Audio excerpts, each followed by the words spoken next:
and welcome to Reykjavík Newscast. My name is Josie Anne Gaitens. I'm a journalist with the Reykjavík Grapevine, and today we are in Öskjuhlíð. This is a beautiful hill just above the city of Reykjavík. You can maybe see the skyline behind me, Hafnarfjörður in the background. And all around on this hillside there are remnants of basically from World War II. When the British and the Americans were occupying, they built the airport down here, which is now the domestic city airport of Reykjavík. And to protect it, they had all of these machine gun mounts and bunkers, basically. So it's really cool to come visit it. But anyway, enough about that. That's where we are. First, before we go into the news, I need to remind you that there's a summer sale on t-shirts at shop.grapevine.is. We only have a chance to wear a t-shirt for about 2 months of the year here in Iceland. Today is not t-shirt weather, by the way. It's really beautiful, sunny, but it's not warm. And so to celebrate, we're offering a 20% discount on t-shirts, all shapes and sizes, with all kinds of Iceland-themed motifs. So go online and check those out. There's some really great ones, including with Polly smiling. So definitely grab one of those. Anyway, loads of news to get into today, so let's get to it.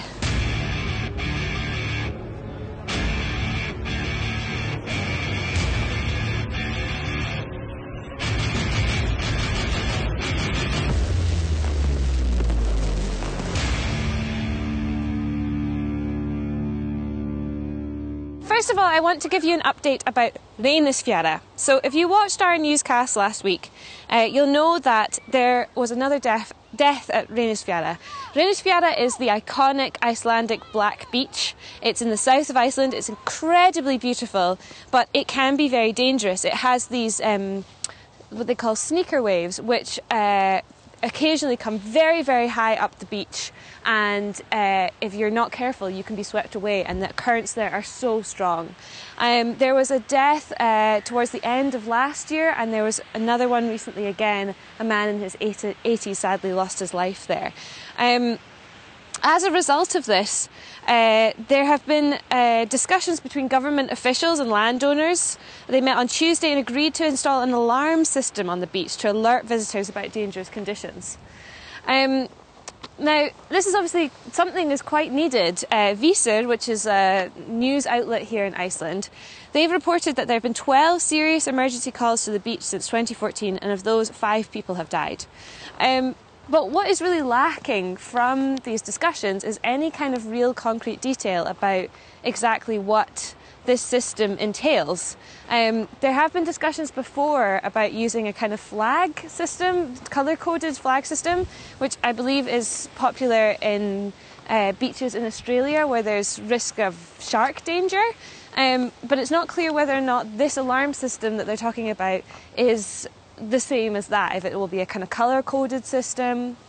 There are plenty of signs on the beach warning people to be careful. If you watched our newscast where we went to Reynisfjara last week, you'll see Art filmed some of those. So it's really a case of working out something that actually works and actually people read and understand and take on board the seriousness of this. There has been a lot of debate online about the situation since the latest case about the man losing his life was reported, and there has been a lot of kind of criticism of stupid tourists and people kind of ruining things for the rest of folk. And while of course there's a need to be conscientious and aware of the Icelandic nature and how harsh it can be, there's no benefit to anyone who is mourning right now to have their actions criticised like that. So it's been a tough debate to watch sometimes, and what's really clearly needed is a system that actually works and actually informs people about what's going on. Unfortunately, this is not the only tourist death that's happened recently. A foreign tourist died on the coast of Reykjavík in Djúpivogur last night. A man in his 60s was run over by a construction vehicle as a safety cable that was supposed to separate pedestrian and driving traffic had been taken down, and the case is now under investigation. So this man who was on a walk with his family in the area, he was struck by construction traffic, and he was in an area, Djúpivogur is in the Eastfjords, really, really beautiful place, and it has this very iconic artwork, which was made by Sigurður Guðmundsson. It's 34 oversized eggs carved into stone. But since 2009, when the artwork is installed, the industrial activity in the harbour area has increased substantially since then. And so there's now a kind of conflict in terms of those who want to visit as a tourist attraction and the industrial work that's going on. And obviously, in this case, it's resulted in someone losing life. So there's also a review of that situation going on. Oh, it's really nice and calm in here after being out in that crazy wind. Polly!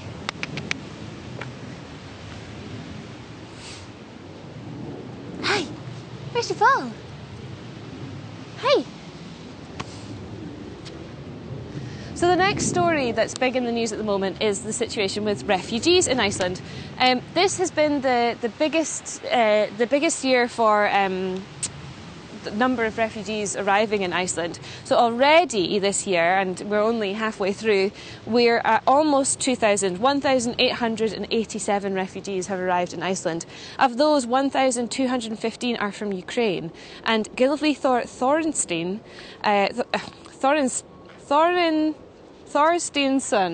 I can't read my own notes. The operations manager for the arrival of refugees from Ukraine believes the number of Ukrainian refugees will increase in the autumn again. Currently 6 to 8 refugees from Ukraine are arriving per day, which for a small country like Iceland is a lot of people. And it's possible that more than 3,000 refugees could enter the country this year. Previously, the numbers have been in total around 1,000 to 1,100 in a year. So to have up to 3,000 is a really dramatic increase, and obviously puts pressure on the infrastructure that's here to support them. So despite that, providing work for refugees has been successful, with more than 300 people finding employment through the Directorate of Labour. Housing is hard to find, and the Immigration Services short-term facilities are overfilled while they're looking for long-term places for these families, individuals from Ukraine to go and live. But while Ukrainian refugees are being really warmly welcomed, there's a lot of discussion about asylum seekers and their rights in Iceland. So a long contentious bill on asylum seekers, which has been widely criticised by numerous human rights organisations for contradicting international law and the Icelandic constitution, has been withdrawn by Minister of Justice Jón Gunnarsson. This is the fourth time that the Independence Party, who are one of the main parties in power and the one who holds control the Ministry of Justice, this is the fourth time that they've attempted to pass a version of this bill, which would enforce sweeping restrictions on the rights of those seeking asylum in Iceland. And every single time it doesn't go through. And every single time it's called out for and criticised by other parties and authorities that work with immigrants and asylum seekers and refugees in Iceland as being directly in contradiction with the human rights of the individuals at hand. And in line with this, we talked before that there has been a plan to deport almost 200 asylum seekers in Iceland, most of them going to go back to Greece, which is not a country that most of them are from, but based on the, I think it's called the Dublin Convention, this EU-EEA agreement about immigration. It's the first country that they registered in the EU, and so it's where they're due to be, they can be returned to, although it's controversial about whether or not that is actually insisted upon by law. But this plan has not gone ahead. Again, it was very contentious. These people are still under threat of deportation, and I believe a small number, I think around 6, have chosen to leave voluntarily rather than face arrest by the police and deportation. But there seems to be the sort of immediacy of this threat seems to have subsided slightly, and we'll just have to see how that pans out in the future, because that's a lot of people. And previously, when there have been plans for deportations like this, there have even been cases where protesters have blocked planes from taking off in order to stop asylum seekers from being deported. And then on to some more slightly concerning news. There was a shooting yesterday in Hafnarfjörður, which I'm sure Valor will tell you is the most beautiful town in Iceland, in the world, actually, I think he believes. But a man in his 70s was arrested after he reportedly shot 2 cars, one occupied and the other not, outside an apartment building in Hafnarfjörður yesterday morning. So the incident lasted about 5 hours, all in, from when the police were alerted at 7 a.m. yesterday morning that this was ongoing. Polly's meeting another dog. She's very busy doing her own thing. The police were alerted at 7 a.m.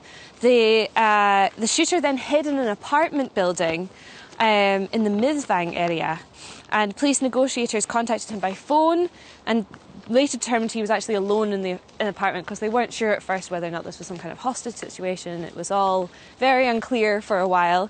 The police at the moment do not know what type of gun the man used, and he did not fire again after the initial shots at the car. The National Commissioner of Police sent an armed specialist unit to deal with the situation, which was about 30 officers all in. And the officers closed streets around the area and told residents to stay inside, away from the window. And they also, the shooting took place opposite a kindergarten, which was placed under lockdown, basically, and same with a supermarket that was behind the apartment block. There's not very much by way of detail about this case just yet, but it's an interesting one based on the situation that's in the US right now. Iceland is interesting because actually gun ownership in Iceland is really high. It's one of the highest in the world, if not the highest, I think. And yet we have very few instances of gun crime. She just wants art to throw for her because she knows that I'm rubbish at it. But yeah, so there's very high gun ownership, but low instances of gun crime and low instances of gun death. And the reason for this is that the guns that are owned by people here are hunting guns, essentially. They are not assault rifles. They are not war weapons. They are for hunting animals and for use on agriculture. If you're a farmer, basically, and you need to manage your livestock, then you have a gun. Or if you enjoy hunting geese or something like that. And also, it's although there is high ownership, it's quite complicated, or not complicated, but it's a lot of effort to get a gun, and you have to go through lots of different application processes. So, yeah. Oy. Yeah, I'm really not good. She's missing Valor for sure.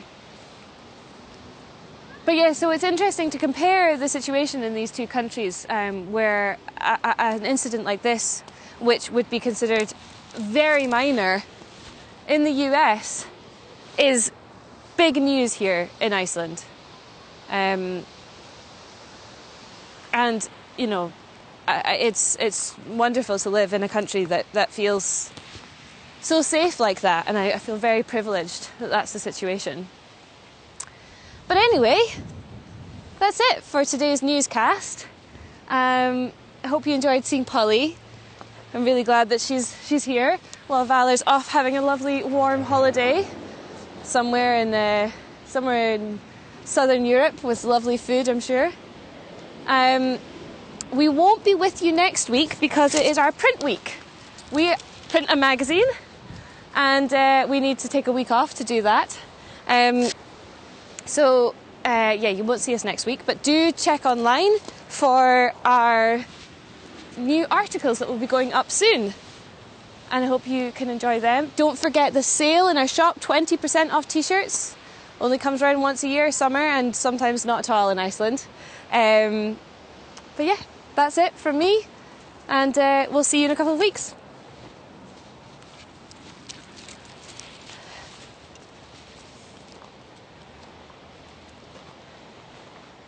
What do you think, Polly?